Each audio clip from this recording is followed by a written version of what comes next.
There are laws and regulations that require employers to investigate and report certain accidents. Responsible organisations, with or without these requirements, see accident investigation as an essential part of their overall safety program. Much can be learned from successful completion of investigations to improve procedures, safety rules, and to prevent many accidents and injuries in the future. Accident investigation also contributes significantly to overall safety awareness in the workplace.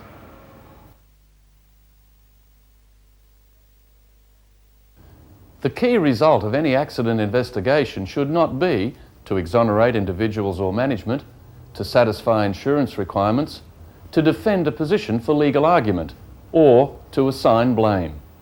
The key result should be to prevent a recurrence of the same accident.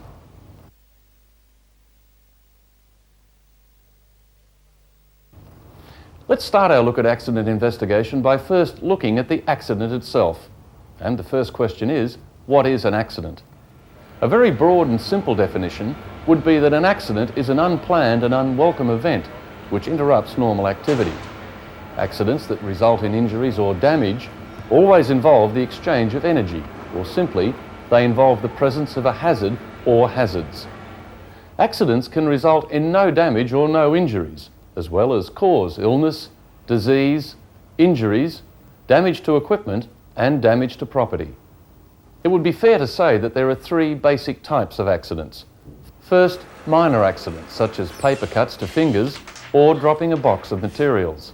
Second, more serious accidents that cause injury and/or damage to equipment or property, such as a forklift dropping a load or someone falling from a ladder.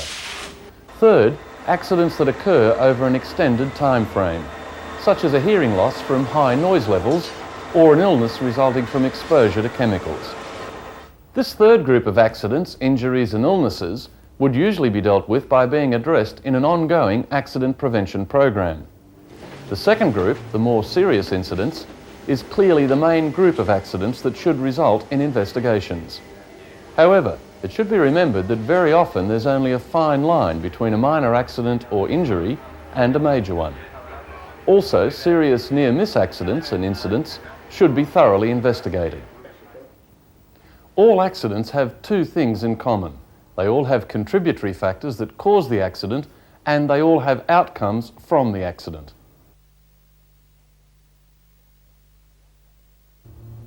The outcomes from accidents are usually perceived as negative results and include such things as death and injuries, disease, damage to equipment and property, litigation costs, and lost productivity. There are also some less obvious, even positive outcomes from accidents, which may include rehabilitation and changes to safety procedures, which may result from an accident investigation. Indeed, an accident investigation is, in itself, a positive outcome of an accident.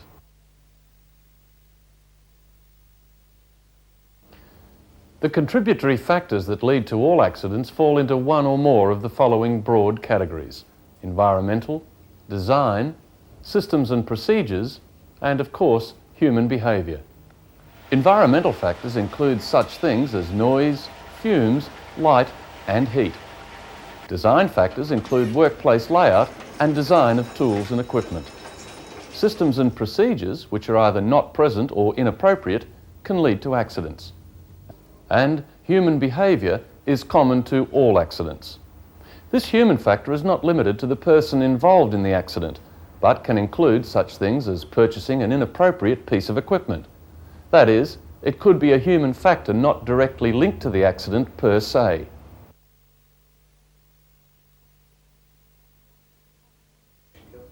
The composition of the investigation team itself depends on the severity of the incident. In some cases, the team may consist of individuals involved in the accident, others with the same job, and the supervisor of the work area concerned. In more serious incidents, additional people, including the safety supervisor, higher levels of management, and even outside consultants, may be added to the team. The supervisor of the area directly involved in the accident is very often the best person to head the investigation team.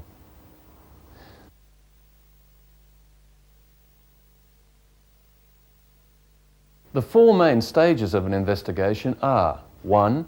gather information and establish facts. 2. Isolate the essential contributory factors. 3. Determine corrective actions. 4. Carry out corrective actions. An investigation should take place as soon as practical after an accident or incident. If anyone is injured, obviously the first priority is for their health and well-being. Procedures for dealing with these emergencies should be followed to ensure no one else is put at risk and the injured receive quick and appropriate treatment.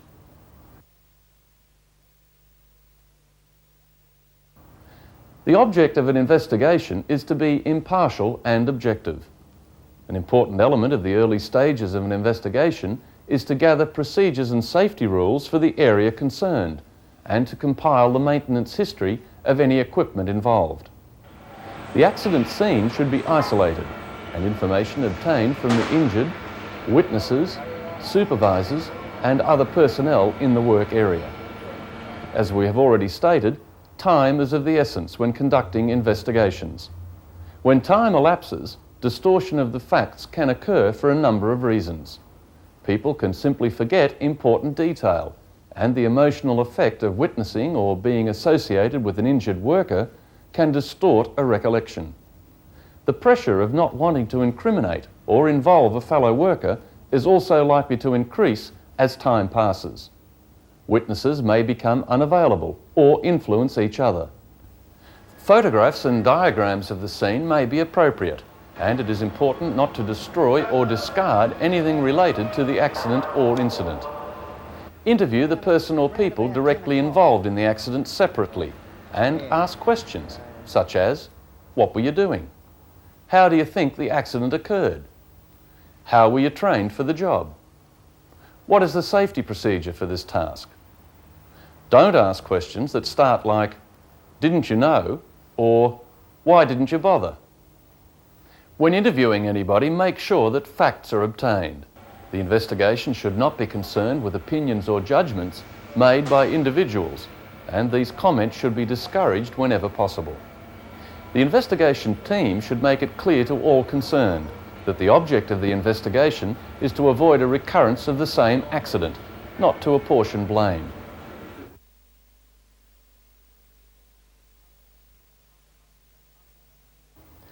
After gathering all the facts, it is then up to the investigation team to evaluate the factors concerned and, most importantly, to isolate the key factors of why the accident or incident occurred.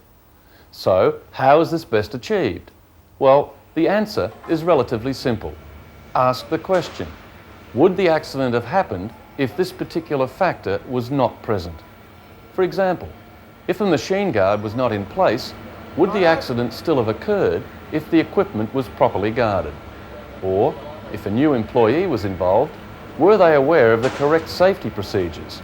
And if not, was this a factor that had a direct bearing on the accident? It becomes a logical progression through all the contributing factors to establish which of these were indeed the essential or key factors that resulted in the accident.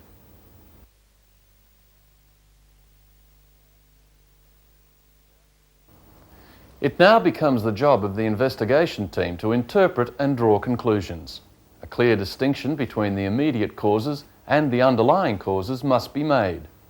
Immediate causes include actions like not wearing safety apparatus, incorrect lifting techniques, tripping in an untidy work area, using the wrong tool for the job, and not following procedures. The related underlying causes include poor training, lack of enforcement of safety rules, poor maintenance, or a low safety morale. The recommendations of the investigation team must be based on the key contributory factors and the related underlying causes. To prevent a recurrence of an accident or incident, something must change. The recommendation must be communicated clearly to all concerned and a strict timetable established for full implementation.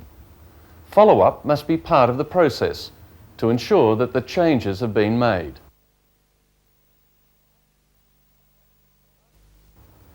Apart from achieving the ultimate goal of preventing a recurrence of the same or a similar accident, effective accident investigation can provide many benefits to an organisation, including identifying outmoded operational methods, improvements in the work environment, increased productivity due to modification to equipment and machinery, improvement to operational and safety procedures, and a raising of the level of safety awareness. As we have seen, the best way to learn how to prevent accidents is to understand what actually happens in accidents. Accident investigation must be part of the preventative strategy of any organisation that is serious about reducing accidents and injuries. When an organisation reacts swiftly and positively to accidents and injuries, its actions reaffirm its commitment to the safety and well-being of its employees.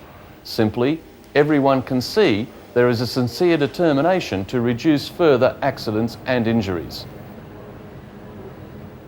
Accident investigation is a vital component in addressing health and safety in the workplace.